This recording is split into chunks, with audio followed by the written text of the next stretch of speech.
And I think it was disgraceful what the school board did yesterday to take your voice away. I don't even know what to say. It's disgraceful. But, I was going to bring this up later, possibly next month, and I want to talk about certain things because if you've been to the meetings, I challenge the schools often about their budgets because I don't necessarily trust all the numbers in the budgets. So one of the things, and it's been brought up before, and a gentleman out there talked about what the per capita cost per student in Spotsylvania. It's $12,000 to $13,000 per kid. And we control about half of that or so. It comes from the county taxpayer money.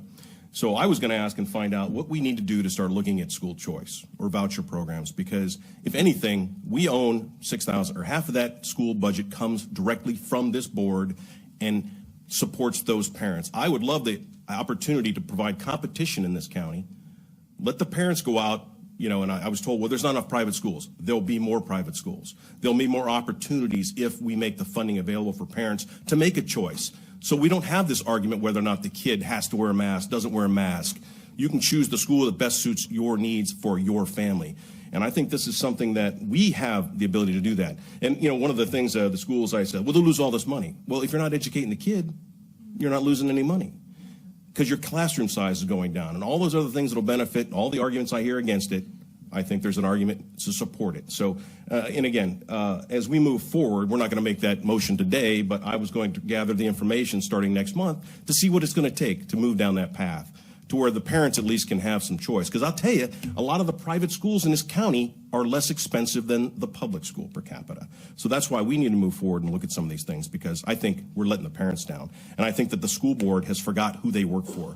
I think they work for the superintendent. They work for you, the citizens of Spotsylvania County. So I encourage you to keep pushing, because that's what we have to do. You had to keep the politicians honest. Unfortunately, we have too many politicians these days. So keep up the good work. Thank you. Mr. Ross.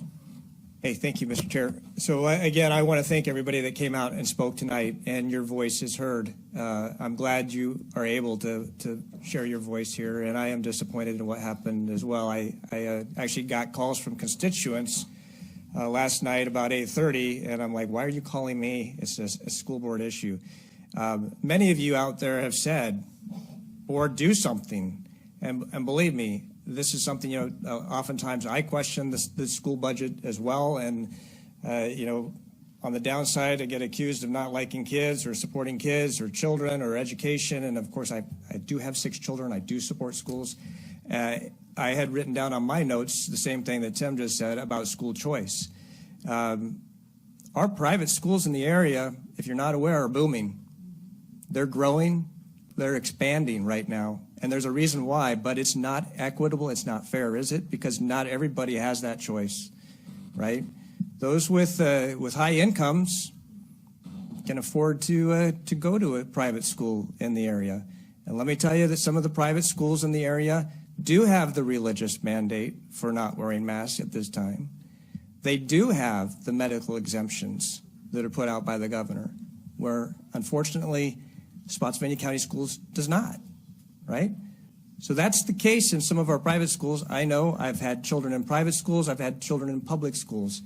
One thing we can do, and I agree with parental choice, right? I totally agree with parental choice. Every family's different. Every child's different. We heard some children tonight that talked about their anxiety of wearing masks. Do you think they're actually learning anything at school for those children that are anxious or that are getting put in the back of the classroom, or that are being told, shamed by teachers? And again, if it's true, it's wrong, as everybody I think in here agrees. But I'll say one thing, the only thing we can do, I'll bring a resolution to our board. It really won't mean anything, but at least we can all agree for a parental choice on mask wearing at our next meeting, which is September 14th. And I think it would pass this board, because I do think parents are the ones that know best on how their children learn and what's best for their child. It's a matter of fact. So we'll see what happens with that in September 14th.